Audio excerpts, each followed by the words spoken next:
네, 반갑습니다. 이번 시간하고 다음 시간에 걸쳐서 십자군 전쟁에서부터 시작해서 르네상스까지 이렇게 연결을 시켜서 말씀을 좀 드리려고 합니다. 근데 사실은 이제 제가 보기엔 사람마다 이제 각자 이제 평가하는 방법도 있고 다 다르겠지만 르네상스가 일어나게 된 어떤 계기가 십자군 전쟁이 아닌가 이렇게 좀 생각을 하고 있습니다. 그래서 오늘은 주로 이제 십자군 전쟁에 관련된 십자군 전쟁 당시가 이제 1200년경이거든요. 모두 이제 8차례에 걸쳐서 십자군 전쟁이 일어나는데 한 200년 동안의 전쟁 중에 이제 중간쯤 되는 1200년대에 이제 수학에서도 중요한 그 어떤 이벤트가 발생하게 됩니다. 오늘 이제 십자군 전쟁과 관련해서 먼저 그림을 좀 보실까요? 이게 십자군 전쟁 가기 전에 여기 지금 보시다시피 피보나치라고 제가 이제 이름을 붙여놨는데 여기 사람 이름입니다. 요 사람이 수학에서 굉장히 중요한 역할을 했고 중세에 가장 뛰어난 수학자입니다. 그래서 요 사람이 십자군 전쟁 당시에 살았고요. 그래서 요 사람에 대한 소개를 할 겸 이 피보나치라는 사람이 만들어낸 수열이 있어요. 그 수열이 아주 중요한 비율을 갖게 됩니다. 그래서 그거에 대한 이야기에서부터 먼저 시작을 하겠습니다. 지금 이제 그림을 보시면 요거는 이제 뒤러라는 유명한 그 작가 이제 거의 이제 판화를 많이 그렸어요. 판화도 그리고 뭐 나머지 그림도 그렸는데 주로 이제 우리가 판화가로 많이 알려져 있죠. 뒤러가 1504년도에 제작한 아담과 이브입니다. 요거 말고 이제 또 다른 아담과 이브, 똑같은 형태의 아담과 이브도 제작을 하는데요. 요 아담과 이브의 작품에 보시면 남녀가 나오는데요. 포즈를 좀 잘 보셔야 돼요. 포즈를 보시고 그림의 구도를 좀 잘 보시면 됩니다. 우선 이제 이 두 남녀가요. 이 콘트라포스토라는 포즈를 취하고 있습니다. 이게 이제 보통 우리도 이제 알게 모르게 이 포즈를 취합니다. 이게 뭐냐면 한쪽 발에다 힘을 주고 허리를 삐끗하게 쓰는 거예요. 이렇게 이를테면 왼쪽 발에 힘을 줬다 그러면 이제 이런 식으로 또는 오른쪽에다 뭐 이런 식으로 네 이게 이제 그런 자세를 콘트라포스토라고 합니다. 그래서 보통 우리가 어떤 연예인들이라든지 이렇게 이제 무슨 사진을 찍거든지 인터뷰하든지 뭐 포토라인에 쓴다든지 하면은 이렇게 옆라인 이렇게 보여주지 않습니까? 근데 대부분이 그게 이제 이런 콘트라포스토 자세를 취하게 되는 이제 아마 가장 아름다운 자세로 알려져 있는 자세입니다. 두 번째 보면요. 이 두 남녀의 그림을 잘 보시면 이 키의 반이 다리예요. 둘 다. 그 다음에 이 상반신을 보면 또 그 반이 여기 이제 남녀의 각각 젖꼭지 부분이 둘 반이고요. 하반신은 또 무릎이 다 반이 됩니다. 예. 그리고 이 전체의 키는 이 머리의 8배예요. 그러니까 머리까지 포함하면 모두 8로 나눌 수가 있죠. 이게 이제 우리가 보통 알고 있는 팔등신입니다. 팔등신. 근데 예전에는 지금은 동양인도 이제 팔등신으로 많이 바뀌었어요. 근데 예전에는 동양인 이제 얼마 전까지죠. 저희들 세대까지만 해도 서양인이 주로 8등신이고 동양인은 주로 7등신입니다. 7개밖에 안 돼요. 그래서 키가 좀 작죠.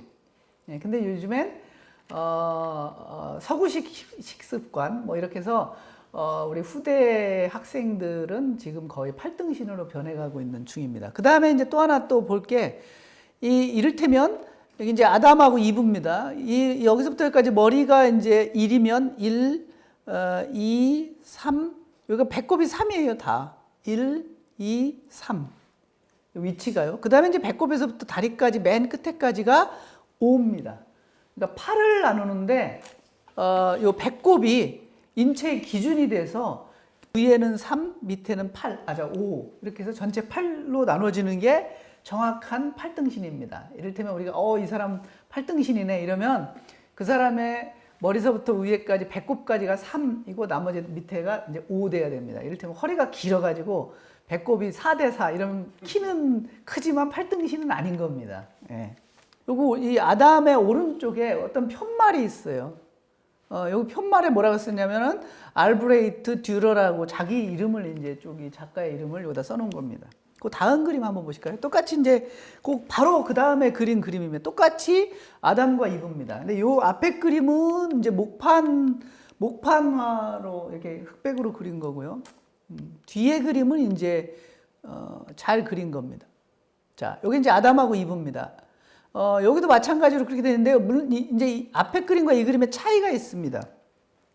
이 그림은 앞에는 1504년도에 제작된 아담과 이브고요. 사실 이 그림은 1507년도에 제작된 아담과 이브입니다. 그래서 약 한 3년, 2년 정도의 텀이 있어요.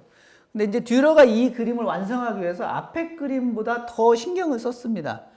그러면서 이 그림을 완성하기 위한 기초 작업으로 뭘 했느냐? 한 300명 정도 되는 사람들을 모두 발가벗겨서 인체를 다 측정했답니다. 그래서 이제 사람들의 비율을 다 알아낸 다음에 그 비율을 이 그림에다가 적용시킨 거죠. 그래서 이것도 물론 이제 다 팔등신으로 그린 겁니다. 그래서 듀러는 뭐라고 했냐면 나는 수를 가지고 남자와 여자를 그렸다. 그러니까 화가로서 어떤 자기의 작품 막 구도 이런 거를 전부 다 수학을 이용해서 그렸다라는 겁니다. 실제로 이 당시 듀러가 살았던 당시의 르네상스 시대의 화가들은 전부 다 기본적인 과목으로 그 수학을 기초 과목으로 했어요. 그래서 수학을 다 배운 다음에 그 다음에 인체 해부학도 다 배우고 그런 다음에 그림을 그렸습니다. 그래서 지금하고는 조금 많이 다른. 여기도 또 똑같이 이제 자기 이름을 여기다가 새겨놨습니다. 알프레드 듀러라는. 그 다음에 이제 그 제작 연도도 여기 1507년 잘 보이시는지요? 1507년이라고 써놓고요. 근데 이제 조금 여성의 그 위에 부분이 승모근이 조금 굉장히 발달돼 있죠. 약간 좀 부자연스러운 표정인데 요건 이제 그림이 더 예쁘게 보이려고 하는 어떤 작가의 계획된 의도. 그리고 또 예전에는 또 이렇게 돼 있는 사람이 더 미인이었다. 그러니까 미의 기준이 조금씩 다 다르니까요. 예, 그렇습니다. 하여튼 여기도 그렇고요. 자, 어쨌든 그래서 팔로 나누는 거, 팔등신의 가장 대표적인 거가 아마 그 벨베데러의 이게 아폴론이고요. 요거는 이제 그 밀로의 비너스라는 조각상이죠. 이게 두 개가 전부 다 8대5의 3대5의 팔등신을 정확하게 구현해 준 작품입니다. 특히 이제 밀로의 비너스는 여기 머리에서부터 이렇게 정확하게 나누면 배꼽까지가 3이고 또 배꼽에서부터 밑에까지가 8이 되는. 그래서 이 두 작품을 보면은요, 이렇게 세 가지의 공통적인 특징이 있습니다. 이 두 작품에 뭐냐면 아까 처음에 제가 말씀드렸던 자세가 이 조각의 자세가 콘트라포스토라는 이렇게 한쪽 다리를 이렇게 좀 삐딱하게 쓰죠. 이 남신 아폴론처럼 삐딱하게 쓰고 여기는 아예 삐딱하게 섰죠.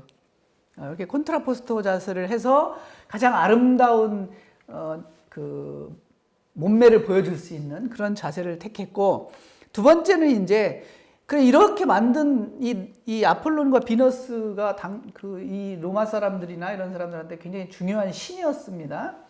그럼 이제 그 아름답게 표현을 해야 될 텐데 그렇게 하기 위해서 인체 해부학을 엄청 연구한 다음에 그 해부학적인 사실을 이 조각상의 또 작품에 그대로 반영을 했다는 겁니다. 그 다음에 그거를 팔등신의 신체 구조로 정확하게 그 위치와 크기, 여기 이제 나중에 보면 이제 얼굴 같은 데서 전부 다 이 팔등신으로 나눠지는 것, 똑같은 비율을 볼 수가 있습니다. 그래서 이렇게 해가지고 지금까지도 이런 작품들은 상당히 아름답고 흉내내기 힘든 이런 미를 가졌다라는 작품으로 평가받고 있죠. 그렇게 할 수 있었던 것은 이제 르네상스 시대의 인체 비례론이라는 것이 예술 작품을 만드는 아주 굉장히 중요한 도구였어요. 이게 뭐냐면 인간의 몸이 수의 규칙과 비례로 이루어졌다. 이게 인체 비례론이고요. 가장 대표적인 게 이제 레오나르도 다빈치의 비트루비우스적인 인간. 요 그림 많이 보셨죠? 여기 이제 원 안에 사람이 들어가 있습니다. 남자가 들어가 있는데 이 원의 중심이 어디냐면 배꼽이에요. 그러니까 서양 사람들이 보기에 뭐 동양도 마찬가지입니다. 배꼽을 인체의 중심으로 다 여겼습니다. 그래서 이 배꼽을 중심으로 해서 팔을 뻗으면 이렇게 이제 이렇게 뻗고 있고 발도 조금 벌리고 있으면 여기서부터 여기까지가 이 원의 반지름입니다. 큰 바깥의 원의 반지름. 다리도 그렇고요. 이렇게. 그 다음에 그 팔을 양쪽으로 똑바로 이제 처음에는 이렇게 약간 벌린 상태에서 이렇게 벌린 게 이제 배꼽을 중심으로 해서 원을 이루는 거고, 두 번째 거는 발을 모아서 이렇게 양쪽으로 펼칩니다. 그럼 이게 이제 머리와 다리, 이게 이제 정확하게 정사각형을 만들게 된다. 이게 이제 가장 비율이 좋은 인간입니다.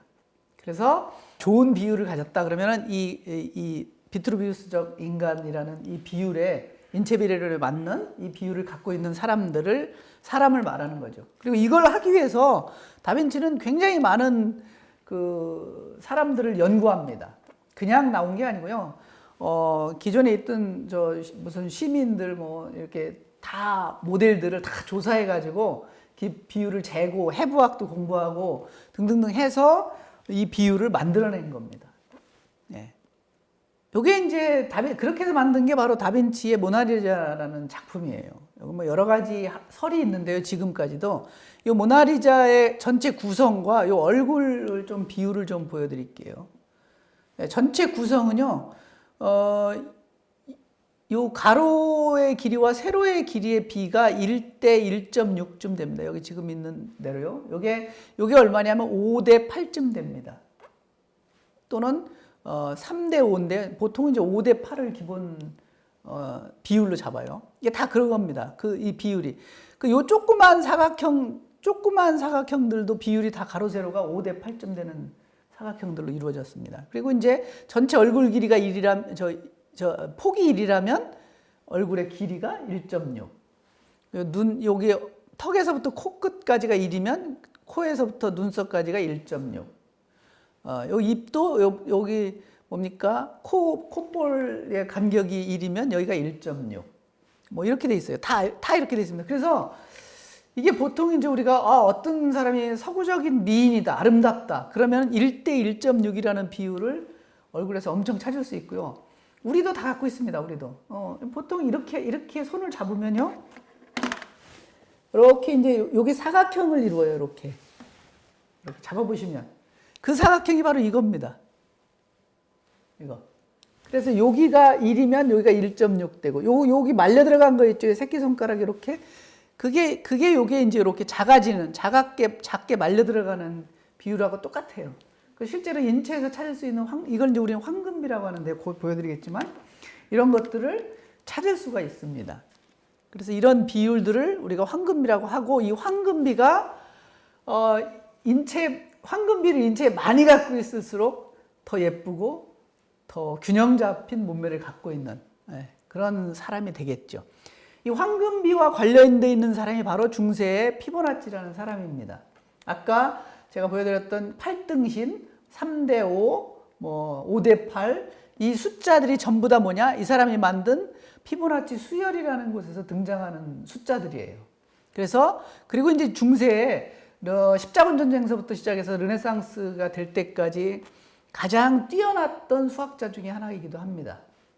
그래서 오늘 이 시간에 주로 말씀드릴 것은 이 사람의 업적에 관한 이야기를 하는데 이 사람이 왜 그렇게 될 수밖에 없었는지를 십자군 전쟁서부터 이제 되돌아가면서 얘기를 시작을 해야 돼요. 이 사람 이름은 이제 네오나르도 피보나치 또는 네오나르도 피사노라고 이름을 있습니다. 이게 이름에 대한 다른 여러 가지 얽힌 이야기가 있는데요. 가장 중요한 건 이 사람은 보통은 이제 산반서라고 합니다. 계산책이라고 쉽게 되고요. 그걸 한자로 풀어 쓴 게 산반서입니다. 그래서 이 산반서라는 책을 썼어요. 이 책이 왜 중요하냐? 이 책이 지난 시간에 제가 우리나라에 인도 아라비아 숫자가 들어온 게 1900년도 초에 들어왔다고 한번 말씀드린 적이 있는데 서양의 인도 아라비아 숫자를 전해준 책이 바로 이겁니다. 1902년에 이게 이제 써지고 발표된 건 조금 뒤에 이제 나중에 발표되고요. 그렇습니다. 그래서 이게 서양의 지중해 연안에 지금 우리가 쓰고 있는 인도 아라비아 숫자를 전해준 책입니다. 그리고 나서 서양 수학이 이제 좀 발전하기 시작하죠. 그 숫자를 이용해서. 네. 그리고 이제 이 책에 가장 중요하게 또 흥미를 많이 끄는 것 중에 하나가 바로 피보나치 수열이라는 겁니다.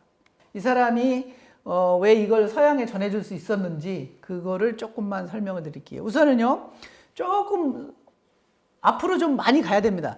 서기 337년도에 기독교가 이제 공인이 되죠. 325년도에 니케아라는 지금으로 치면은 터키의 이스탄불인가요? 우리 터키 거기보다 밑에 그 건너편에 니케아라는 작은 도시가 있는데 거기에서 최초의 이제 종교회의가 열립니다. 그때 이제 기독교죠, 말하자면 기독교의 회의가 열려서 카톨릭의 회의가 열려서 그때 이제 성경의 내용을 뭘로 할 것이며 부활절은 언제 정하고 뭐 날짜는 어떻게 하고 뭐 누가 어떤 성인으로 정하고 뭐 이런 것들을 다 정하게 됩니다. 그리고 나서 이제 몇 년 뒤에 바로 이제 기독교가 카톨릭이 로마로부터 정식 국교로 승인을 받게 되는 거죠.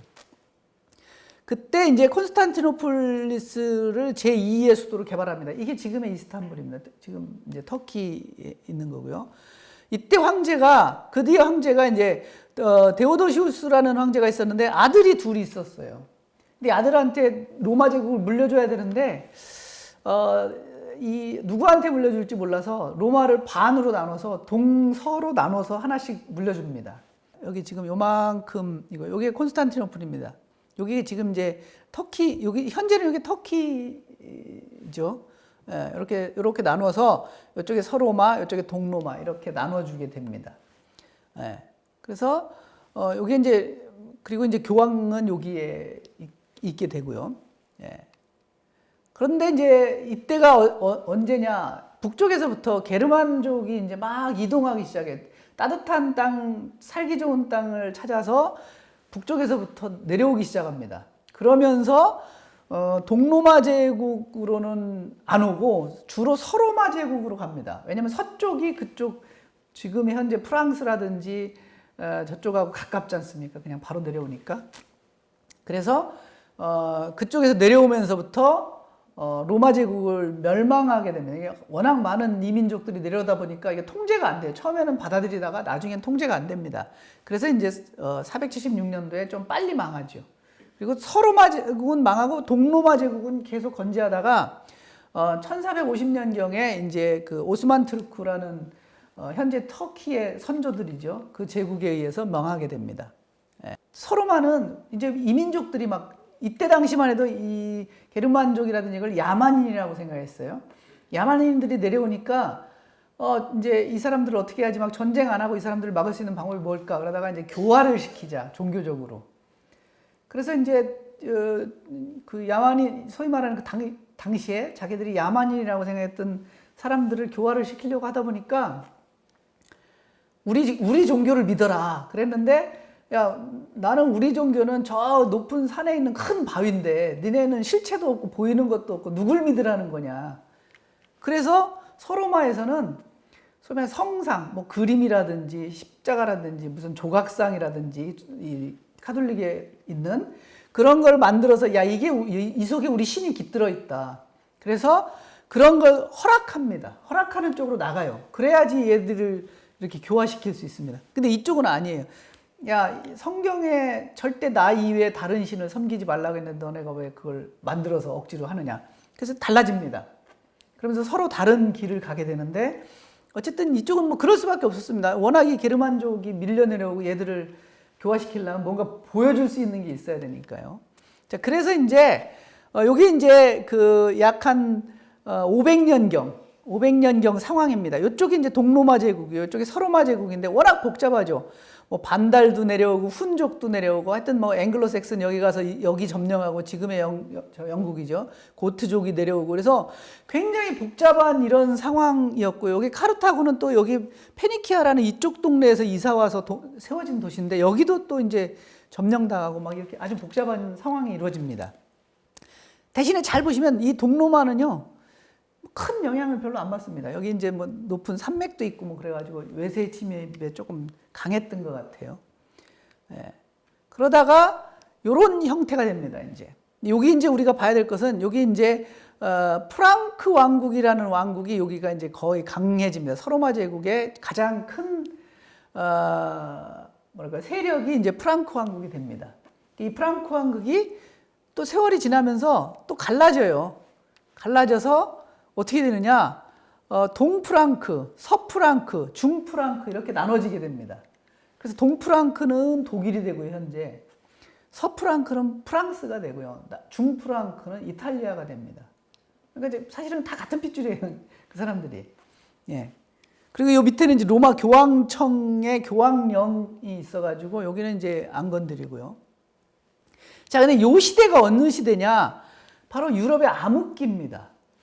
이게 기원 후 500년경서부터, 500년경부터 한 1000년경까지를 암흑기라고 하는데요. 이때가 이제 로마가 지배하면서 종교를 기독교로, 국교로 하면서 문제가 생긴 게 뭐냐면 거의 대부분의 문화와 문명, 연구, 뭐 수학, 과학, 뭐 이것들을 전부 다 카톨릭의 수사들이 있죠. 이제 수도원에 가서 막 뭔가 종교에 대해서 연구하고 막 이렇게 그런 분들이 다 산속으로 갖고 들어갑니다. 어디 깊숙이 갖고 들어가요. 그래서 자기들끼리 막 연구합니다. 그래서 일반 시민이나 국민들로부터 떨어져 나가기 시작해요. 그러니까 당연히 문화와 문명이 발전하지 못하고 옛날 것조차도 잃어버리기 시작합니다. 그래서 그리고 또 이제 유럽에 또 흑사병도 한번 돌고요. 그래서 거의 이제 문화와 문명이 쇠퇴하게 됩니다. 근데 이때가 동양에서는 어느 때냐? 동양에서는 가장 중요한 시기죠.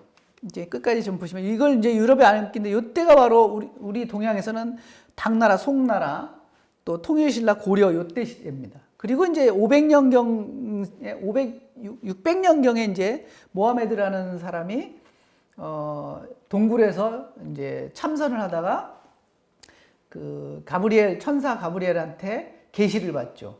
이제 예수가 선지자가 아니다. 선지자가 아직 안 왔으니까 너네가 예언자가 올 때까지 좀 더 기다려라.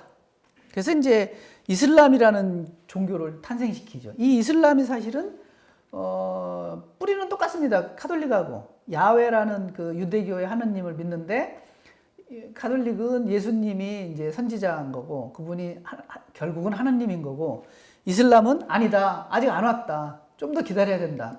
그러니까 서로 이제 이런 거고요. 그러니까 이 유럽의 암흑기 동안에는 뭐 여러 가지 이런 일들이 있었는데 하여튼 수학뿐만이 아니고 모든 과학이나 문명, 문화에 있어서 전부 다 뒤처지게 됩니다. 동양에 비해서. 동양은 이때가 이제 특히 이제 송나라 같은 경우가 중국인들이 가장 좋아하는 시대라고 합니다. 자기들 민족이 세워서 문화와 문명도 가장 번성시켰고 했던 때고요. 송나라와 우리가 그 거래했던 데가 주로 고려 시대죠. 그래서 우리나라 이름 코리아도 이제 고려에서 오고요.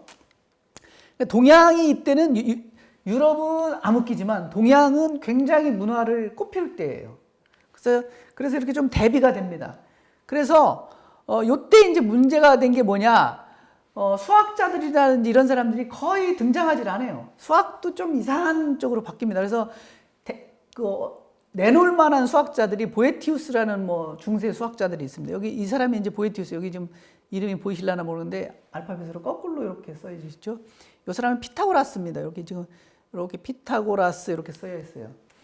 이게 뭐냐면 여기 써 있는 게 뭐냐면요. 그 숫자 계산과 이게는 이제 주판입니다. 서양식 주판이에요. 산판과 그 숫자로 누가 더 빨리 계산할 수 있을까? 그거에 대한 대결을 하는 겁니다. 지금 이게. 그걸 사파로 그린 거예요. 예. 근데 요 피타고라스는 계산판, 보에티우스는 서양에서 들어온 1200년에 들어온 숫자, 인도아라비아 숫자를 가지고 계산하죠. 이게 이제 굉장히 빠르다. 표정이 벌써 얘는 웃고 있고 얘는 찡그리고 있죠. 그래서 얘가 이겼다라는 걸 우리가 알 수 있고요. 또 승리의 여신도 이미 이쪽을 바라보고 있죠. 요건 이미 이제 숫자가 들어온 이유입니다. 근데 이제 요게 이제 1500년도 거니까요. 예. 그래서 이제 보에티우스라는 사람이 대표적인 수학자였고요. 또 하나는 베다라는 수학자가 있었습니다. 베다 수학이라고 또 있지만 그 베다하고는 좀 틀립니다. 그건 인도의 베다고 여기는 좀 다른 베다고요. 그러니까 성직자입니다. 또 하나는 또 알퀸이라는 성직자인데요. 이 성직자가 그 중세 말엽쯤에 있는데, 이 사람이 이제 젊은이의 명석한 지혜를 위한 명제라는 책을 써요. 이게 이제 수학책인데요. 좀 수학책이 아닌 것 같은 책입니다. 문제를 잠깐 보실게요. 한 왕이 병사를 모집했다. 첫 번째 마을에서 1명, 두 번째 마을에서 2명, 세 번째 4명, 그 다음에 8명, 18명 등등 해서 30개 마을을 돌았다. 모두 몇 명이냐. 그거 이제 이걸 더하라는 겁니다. 첫째 마을, 두 번째, 세 번째, 네 번째에서 자꾸 2의 배수로 이렇게 됐고. 그다음 두 번째는 뭐 100개, 계단이 100개 있는 사다리가 있는데 거기에 첫째 계단에 한 마리의 비둘기가, 둘째에 2마리 이렇게 해서 결국 1부터 100까지 더하는 이런 류의 문제를 내고 있어요. 또 다른 문제를 좀 보시면요. 자, 요 문제는 이제 조금 뒤에 제가 이제 안내를 하는데요. 좀 복잡하죠. 너는 지금까지 산 것보다 3배를 더 살고 다시 3배를 더 살게 되고, 만일 신일 너에게 1년을 더 산다면 너는 100년을 살 거다. 소년은 몇 살. 이게 지금 우리가 중학교 1학년 때 배우는 방정식 문제입니다. 예, 그래서 이제 방정식으로 풀 수가 있는데, 이게 안 맞는 것도 있어요. 예를 들어서 300마리의 돼지가 3일 연속 각각 홀수로 죽었다. 근데 홀수로 3번 죽으면요, 300이라는 숫자가 될 수가 없어요. 홀수 3번 더하면 홀수밖에 안 되죠. 짝수 안 됩니다. 그래서 이게 수학책이라기보다는 수수께끼에 가까운 이런 책이었습니다. 자, 어쨌든 간에 유럽이 점점점 이제 암흑기에서 탈출하기 시작합니다. 탈출하기 시작하는 이유가 바로 농업 기술의 발전하고 상업의 발전인데, 이 상업의 발전을 이룬 게 아주 결정적으로 이 상업의 발전을 키운 게 바로 뭐냐?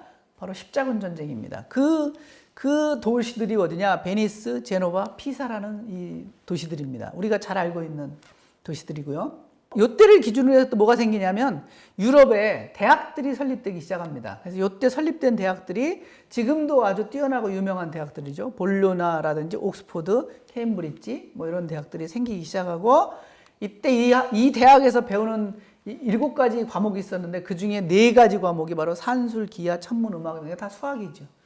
옛날에 음악도 수의 비율로 배웠습니다. 네. 자, 이제 십자군 전쟁이 이제 일어날 때가 됐습니다. 이제 왜 문화와 문명이 막 발전하면서 서로 동양과 서양이 충돌하기 시작합니다. 그런데 이제 거기에 여러 가지 이유가 있지만 이제 몇 가지 이유인데 그 중에 첫 번째가 바로 이제 비잔티움 제국을 좀 키워보겠다라는 그 알렉시우스라는 그 1세가 막 자기 제국을 좀 키우고 싶었어요. 두 번째는 우르바누 2세라는 교황이 있었는데, 이 교황이 서로마 제국의 지금의 현재 로마 교황청의 교황이었습니다. 근데 동로마 제국에 있는 콘스탄티노플에 있는 그 교회도 자기가 세력권에 넣고 싶어요.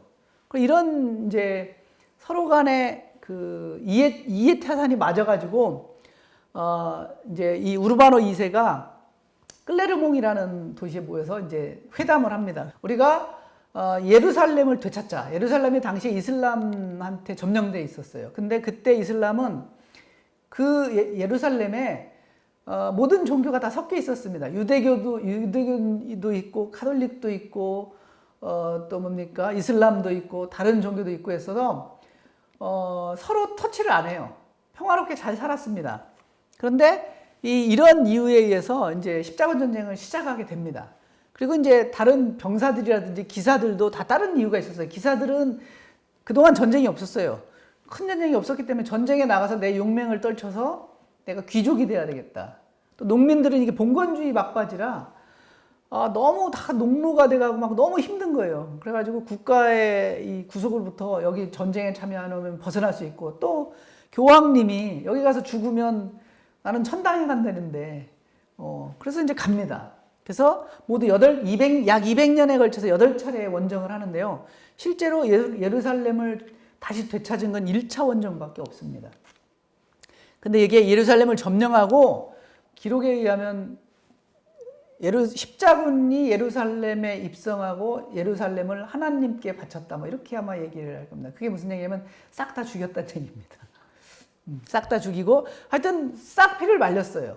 그리고 다 약탈하고. 십자군이라는 이유는 이 병사들의 그 갑옷 앞뒤로 십자가를 이렇게 새겨가지고, 여러분들 중세 영화 같은 거 보면 많이 나오죠. 예, 그래서 이때 이제 처음 성공을 하고 돌아옵니다. 두 번째도 이제 또 나가고요. 근데 이제 실패합니다. 세 번째가 조금 재밌는 게 있는데요. 십자군 전쟁의 세 번째 3차 원정에 이때는 이제 이슬람의 영웅인 그 살라딘이라는 왕이 있었어요. 아주 통치를 잘하고 이슬람을 굉장히 부강하게 만들고 문화와 문명을 굉장히 크게 띄웠던 지도자입니다. 근데 여기에 이제 교황의 명령을 받아서 영국의 리처드 1세하고 프랑스의 필립 2세하고 신성 로마 제국의 프리드리가 셋이 이제 연합을 이루어서 참여하게 되는데 마지막에 남은 건 누구냐면 리처드만 남습니다. 리처드가 남아서 살라딘을 만나서 그래서 이제 살라딘하고 협상을 해요. 전쟁을 안 하고 어차피 전쟁 해봤자 죽는 건 우리 둘이니까 그냥 예루살렘을 다시 모든 종교가 자유롭게 돌아다닐 수 있도록 자유롭게 방문을 허락해라. 그래서 이제 전쟁 없이 마무리를 지습니다. 여기에 이제 십자군 전쟁에 참여했던 사자왕 리처드예요. 여기 십자가가 이렇게 있죠. 근데 이 리처드가 돌아오는 길에 오스트리아에서 잡히죠. 그 프랑코 왕국의 오스트리아한테 잡힙니다. 그래서 잉글랜드한테 몸값을 요구합니다. 근데 안 주죠. 왜? 이 리처드의 막내 동생이 존이라는 동생이 있었어요. 존. 근데 이 존은 좀 너무 늦게 나가지고요. 다른 왕자들은 다 아버지가 땅을 나눠줬는데 존이 땅이 없었어요. 그래서 이제 땅이 없는 왕인데 잡히니까 몸값을 주고 이제 데리고 오면 되는데 존이 자기가 잉글랜드를 차지하기 위해서 안 줍니다. 근데 어쨌든 얘가 탈출을 하죠. 탈출을 하고 그때 이제 영화로 많이 나오는 게 존이 통치를 하는 동안 소설에 로빈 훗도 나오고 이런 나옵니다. 근데 이 리처드와 존의 조카가 또 유명해요. 여러분들 원탁의 기사 들어보셨죠? 원탁의 기사에 아더왕 있죠? 아더왕. 네, 아더왕. 아더왕이 조카예요. 그래서 리처드가 자식이 없습니다. 그래서 아더한테 모든 걸 다 물려줘요. 네가 다음 나를 이어서 왕이 되라. 근데 결국은 존한테 아더도 그렇고 리처드도 그렇고 이제 죽게 되죠. 이제 쭉 넘어가서요. 제가 이제 4차도 있었고 이제 5차는 어린이를 상대로 십자군을 모집합니다. 그래서 3만 명을 그 프랑스하고 독일 쪽에서 모집을 해가지고 중간에 이 모집한 애들이 전부 다 노예로 팔아버려요. 예. 그래서 그 노예로 또 이걸 누가 사냐? 이슬람에서 다 삽니다. 다 산 다음에 너무 어린 애들이니까 산 다음에 그대로 돌려보내줘요, 다. 예. 그러니까 우리가 알고 있는 이슬람이 굉장히 막 호전적이고 전투적일 것 같은데 아니에요. 이게 우리가 워낙 그 기독교의 그 문화에 많이 젖어가지고 약간 좀 다릅니다. 예. 굉장히 개방적이고 좀 그렇다고 하더라고요. 저도 잘 모르지만 어쨌든 그렇고요.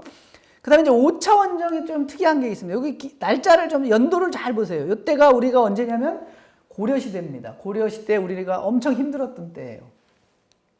이때 이슬람의 본거지를 공략하지만 실패합니다. 근데 이때 돌았던 소문이 뭐냐?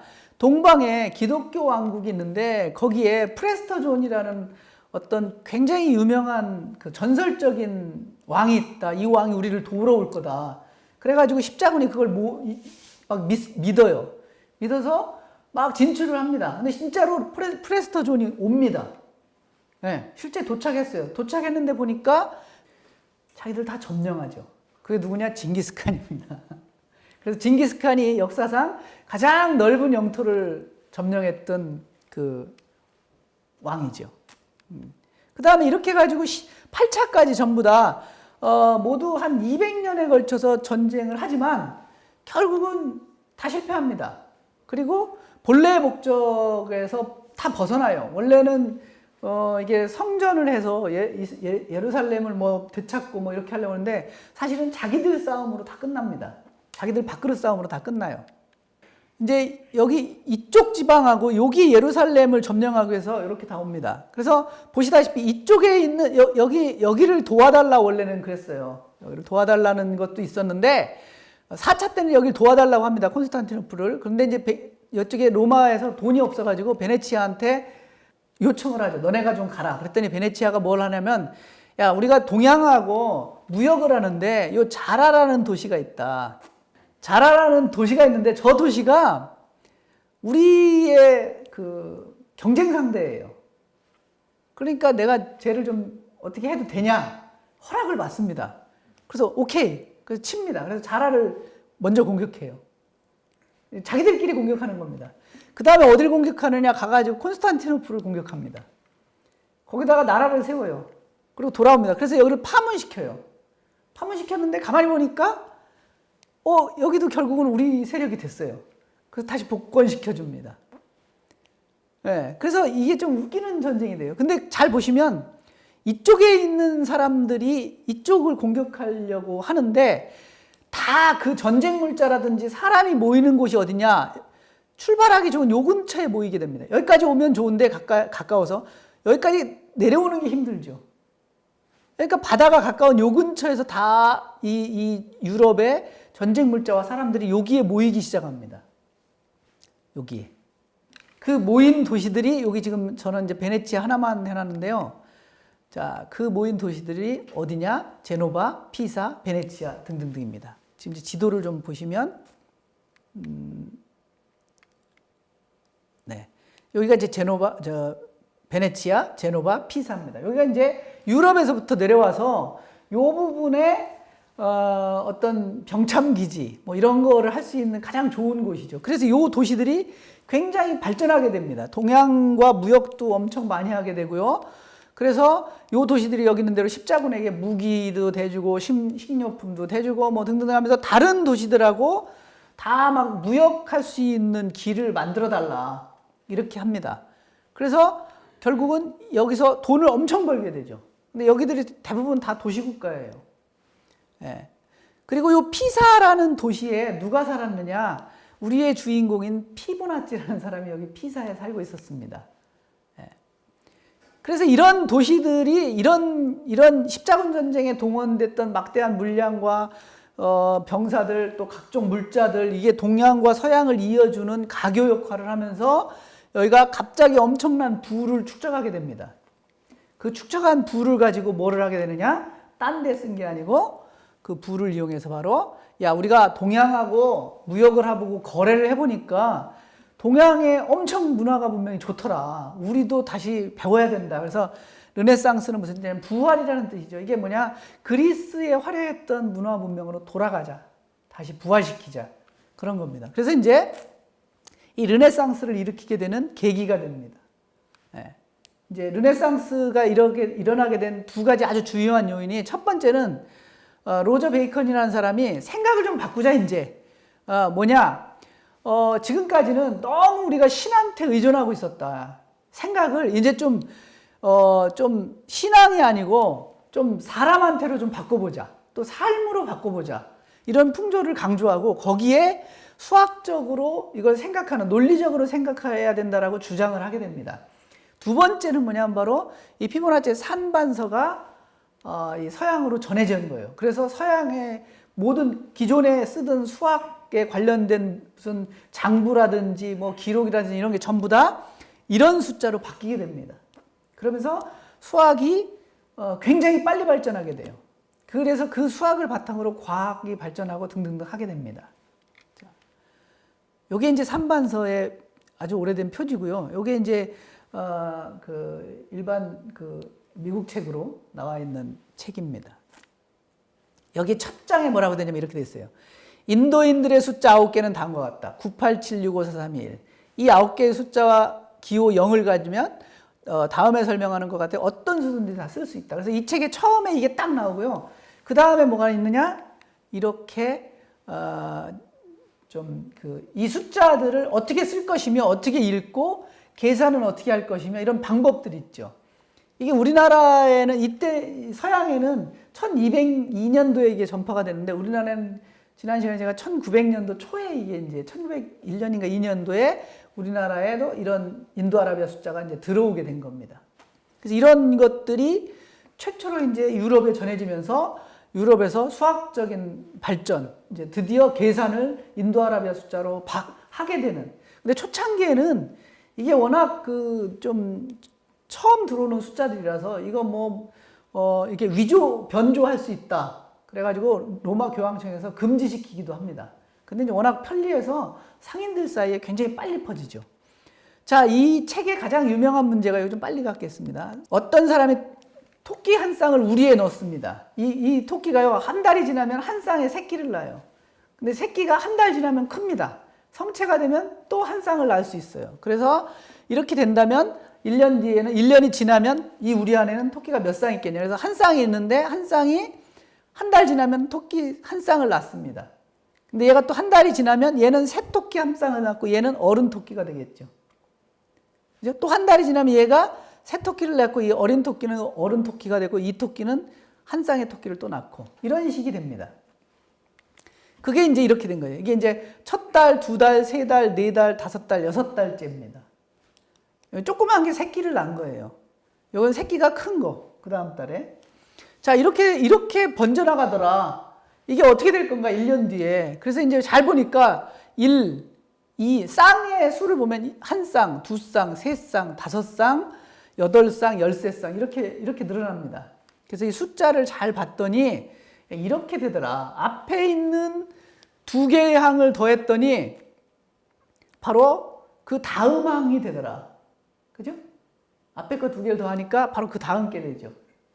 요거가 그래서 1년이 지났더니 12달째 새끼토끼 쌍, 원래 새끼토끼 쌍의 수하고 어른 토끼가 있겠죠? 그 쌍의 수를 다 합쳤더니 233쌍이 있더라. 1년 지난 뒤에요. 그래서 이렇게 지금 보시면 여기 나오는 숫자들이 이게 다 뭐냐면 피보나치 수입니다. 그리고 아까 제가 처음에 말씀드렸던 3, 5, 8이 바로 이 피보나치 수고, 이 피보나치 수는 일반적으로 이렇게 표시합니다. 앞에 두 개 더해서 다음 거 되는 거. 조금 뭐 표시가 이렇지만요. 특히 중요한 게 뭐냐? 이건 좀 제가 나중에 보니까 잘못됐더라고요. 밑으로 이렇게 내려와야 됩니다. 얘처럼. 뒤에 거를 앞에 거로 나누면, 즉 8을 5로 나누면 1.6쯤 됩니다. 근데 요걸 나누면 얼마입니까? 한 1.666쯤 되죠. 그래서 여기 뒤로 갈수록 13분의 21, 21분의 34, 34분의 55 이렇게 뒤로 갈수록 뭐가 되냐면 약 1.618에 가까워져요. 요게 뭐냐면 바로 황금비입니다. 앞에서 우리가 봤던. 그래서 이 피보나치 수열이 바로 황금비를 만들어내는 수열이에요. 그래서 앞에서 제가 이제 소개를 시켜드린 겁니다. 이 황금비가 현재 쓰이는 분야는 매우 다양합니다. 아주 다양하고 이 황금비를 통해서 우리가 많은 수학적인 결과들, 이런 사실들 또 자연현상 이런 것들 분석할 수가 있습니다. 특히 이제 황금비가 여러분들이 쉽게 볼 수 있는 게 무슨 그 나팔꽃 꽃잎수 뭐 이런 것들, 코스모스 8장이죠. 뭐 데이지꽃 그거는 잎이 21장이랍니다.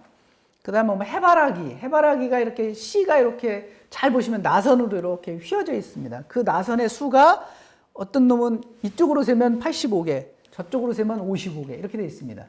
그 다음에 이제 여러분들 가끔 파인애플 드시나요? 파인애플 보면 이제 껍질이 이렇게 위에서 아래로 이렇게 쭉 무슨 돼 있죠? 그 껍질의 나선 모양을 오른쪽 왼쪽으로 돌려가면서 세면 다 요 안에 들어 있습니다. 나선의 개수가. 그래서 이런 황금비가 바로 수학 속에 또 자연 속에 특히 이런 이제 최근에 알려진 건 뭐냐면요. 최근은 아니죠. 1960년대 후반이니까 암세포가 하나가 있더라. 그 다음에 두 개가 되고 그게 세 개, 원래 한다면 네 개가 이분열을 한다면 하나가 있다가 두 개가 됐다가 걔가 세 개, 네 개가 됐다, 여덟 개가 됐다 이렇게 되는데 그게 아니고 암세포는 한 개 있다가 두 개 있다, 세 개 있다, 다섯 개 있다, 여덟 개 있다, 13개 있다 이런 식으로 분화를 해나가더라 라고 하면서 처음으로 이게 이제 생물학에 연결되기 시작했습니다. 그래서 지금은 이제 굉장히 많은 종류들이 나와 있고요. 현재는 컴퓨터에도 이 숫자들이 이용되고 있습니다. 뭐 자료를 전송할 때 만드는 뭐 어떤 진법이라든지 데이터 관리라든지 등등등이 이게 별거 아닌 것 같은 이런 거가 굉장히 큰 역할을 해주면서 지금까지 오고 있는 거죠.